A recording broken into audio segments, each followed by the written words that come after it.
Hello guys, কেমন আছো তোমরা? আশা করি খুবই ভালো আছো। তো আজ আমি তোমাকে শোনাবো একটা ছোটবেলার গল্প। তো চলো বেশি দেরি না করে শুরু করা। আমরা ছোটবেলায় যখন 3-4 বন্ধু ছিলাম তখন আমরা কি করতাম? খেলাধুলা, আড্ডা, কত না কি করতাম।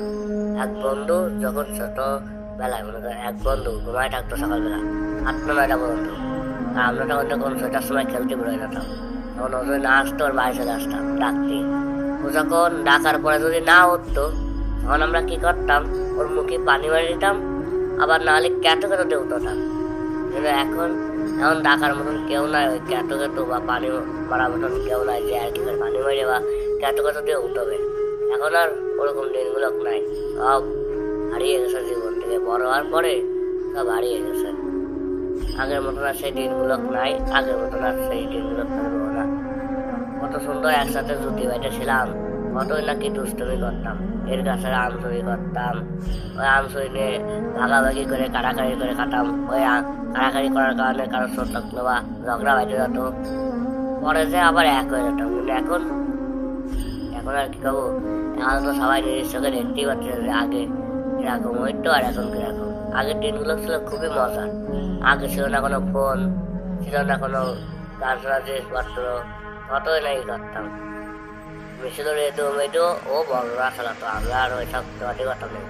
আর এখন যেগুলো ছোট ছেলেপেলে আসছে এখন সব খেলাধুলার সাথে ফোন নিয়ে ব্যস্ত। দেখবেন খাওয়ার সময় ফোন টেপবে, আজান দেবে তাও ফোন বন্ধ করবে না, এখন সব ওই হিসাবে চলছে। আর আগে তো আমরা খেলার জন্য না খাইতে রাখতাম। আজানের সময় তো ফোন টোন তো ছিল না, আর আজানের সময় কোনো হিমিয়ত না, গানটা শোনা ছিল না আর শুনতেও না কেউ। এখন আর সব কিছু একদমই নিয়মের বাইরে। আগে মনে আসছে যখন আমরা গুলটিরে জঙ্গল দিয়ে যেতাম, কোনো পাখি শিকার করতাম, ওই পাখি নিয়ে মারামারি হয়ে যাইত।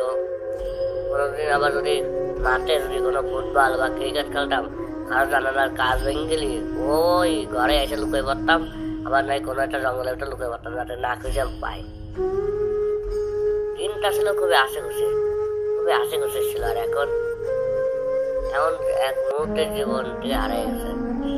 এরকম পেলে আস্তে আস্তে বড় হবো, বড় হতে হতে জীবন সব পার হয়ে বুড়ো হয়ে যাবো, বুড়ো হয়ে একদিন মারা যাবো। আবার বুড়ো হওয়ারও সুযোগ তাই না তার নেই, আল্লাহ যেদিন ইচ্ছা হবে সেদিন নিয়ে যাবে। গাছের মতন বাইরেই যাবো, কোনোদিনও কমবে না। মানে বলতে চাইছি হলো বয়স বাইরেই যাবে কিন্তু কখনো বয়স কমবে না। তাই ছোটবেলার দিন যদি আমরা মনে থেকে চাইলে ছোটবেলায় ফিরে যাবো, কিন্তু পারবো না। আমার বাইরে আর এটা কারোর ক্ষমতাও নেই যে ছোটবেলার দিনগুলোকে ফিরে যাবে। দর্শক বন্ধুরা, আজকের গল্প এই পর্যন্ত। কি দেখা অন্য কোনো একটা ভিডিওতে, সে বন্ধু ভালো থাকবেন, লাইক করবেন, শেয়ার করে দেবেন, 5 টাকা বেল আইকনটি বাজিয়ে দেবেন। এরকম সুন্দর সুন্দর গল্প আবার নিয়ে আসবো। তবে এবার সেরকম মজা দিতে পারলাম না এই গল্পটাই, আবার পুরো স্পষ্ট করে একদম আপনাদের মজা দেওয়ার জন্য নিয়ে আসবো।